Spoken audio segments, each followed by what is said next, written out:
fairly common wild edible that grows in the eastern and central U.S. and Canada. You can find it as far north and west as Saskatchewan and as far south and east as Louisiana.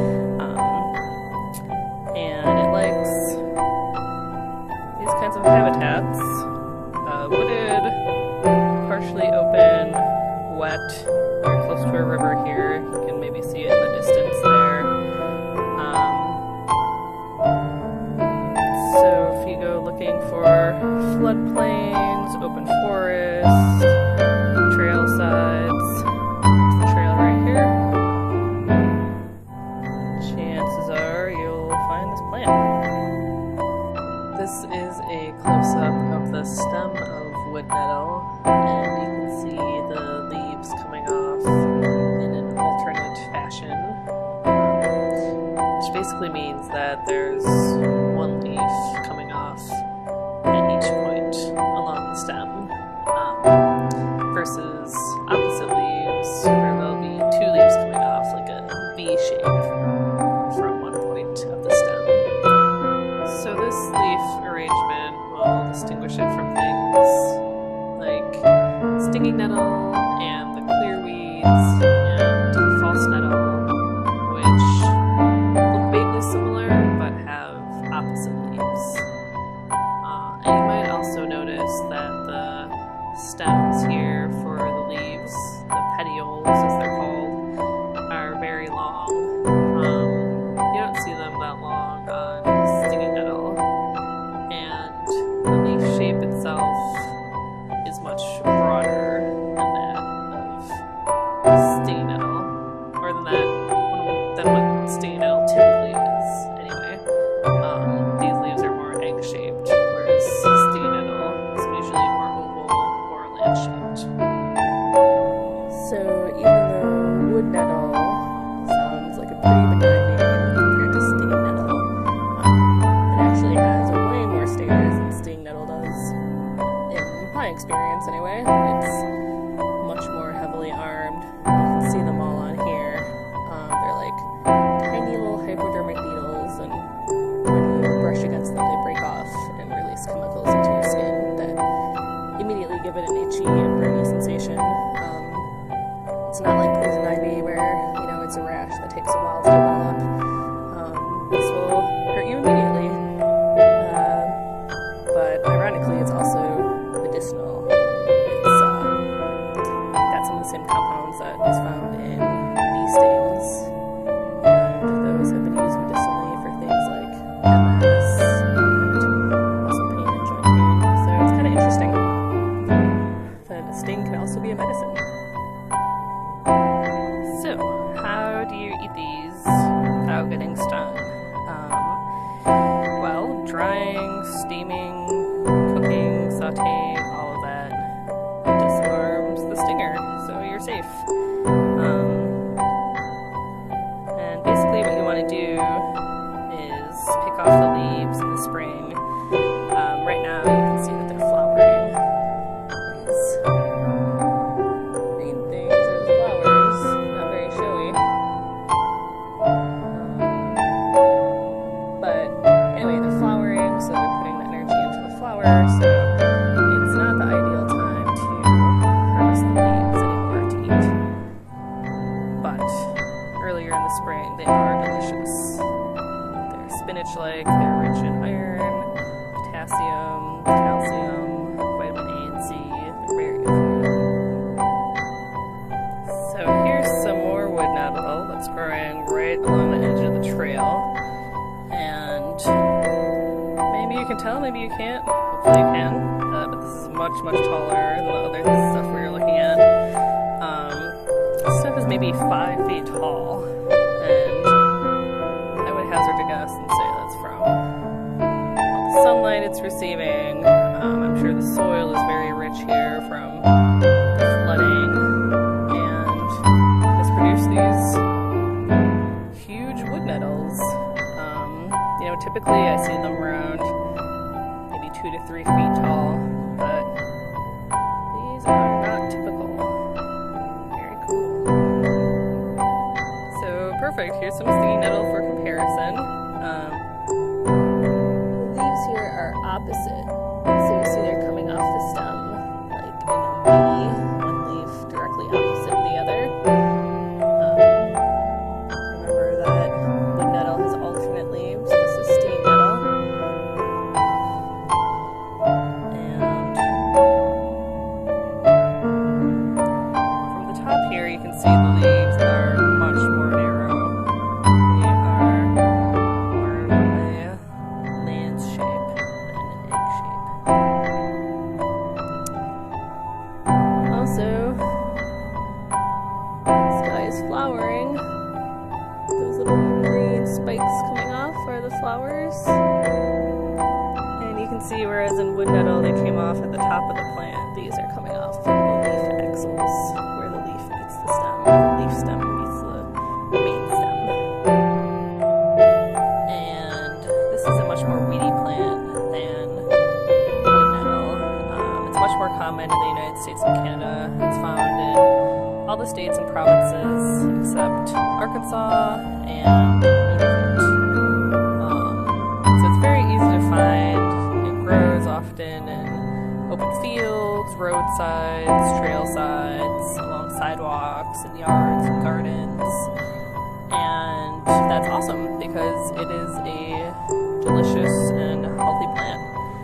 Like wood nettle, stinging nettle is full of vitamins and minerals. Again, calcium, vitamin C, iron, vitamin A. It's often used to treat anemia or treat people who have other vitamin deficiencies. And for that purpose, you can drink it as a tea or eat it as a green.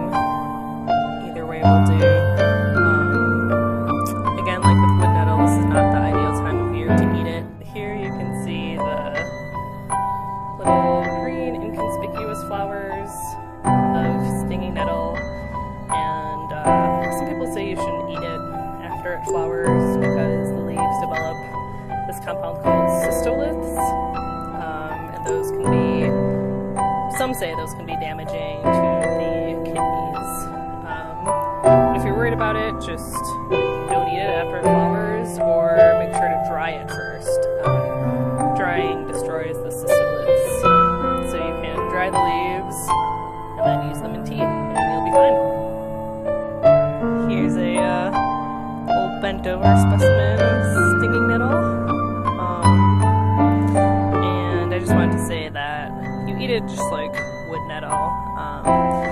You pinch off the top of the plant here, and that's something you'd want to do in the spring, and you steam it or saute it. Basically, you cook it like spinach, and the cooking, steaming, the drying, it all destroys the stinging. So you get to eat it without it stinging your mouth, which is great. And some people actually say they prefer the taste of wood nettle to stinging nettle. I mean, I like them both. I guess wood nettle is better, but stinging nettle is just so much easier to find that I tend to look for it more often because I'm lazy. So there you are. So here's some clearweed growing right next to wood nettle. The first and most obvious difference is that wood nettle has all these stinging hairs on it. If you want to, you can touch it and see if it stings you, and that way you know it's wood nettle. Whereas, that might not be the best idea though. Whereas clearweed here is completely hairless and does not sting you at all. Another difference, clearweed has opposite leaves. Wood nettle is alternate. Clearweed stem looks different. It kind of looks like jewelweed, if you're familiar with that plant. It has kind of a translucent light green quality. Both stinging nettle and wood nettle. You can see the stem looks much more solid. It's matte, it's hairy.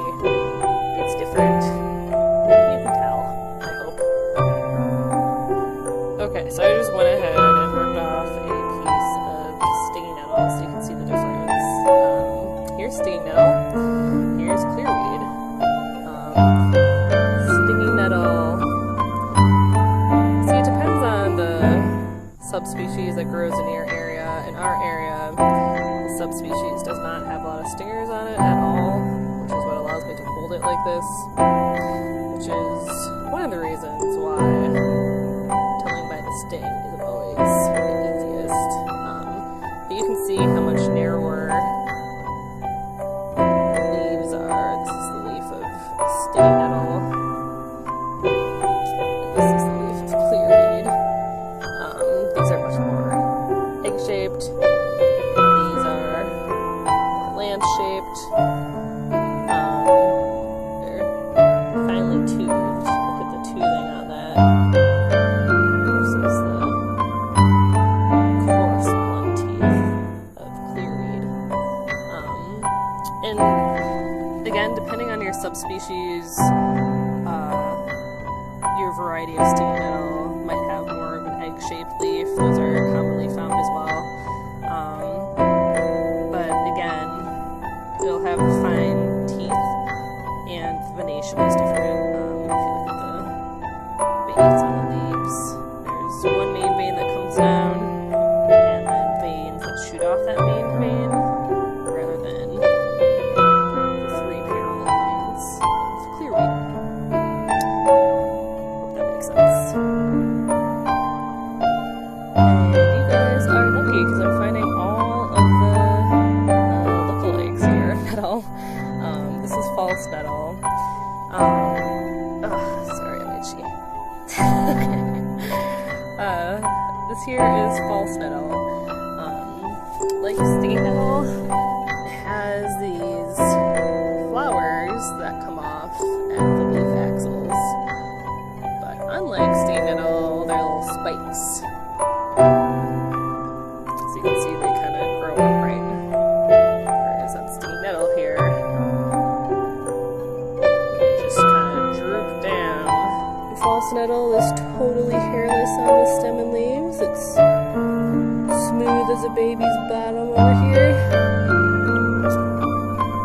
But on here, you can see all the little hairs, little stingers. And you can see the difference in the flower heads.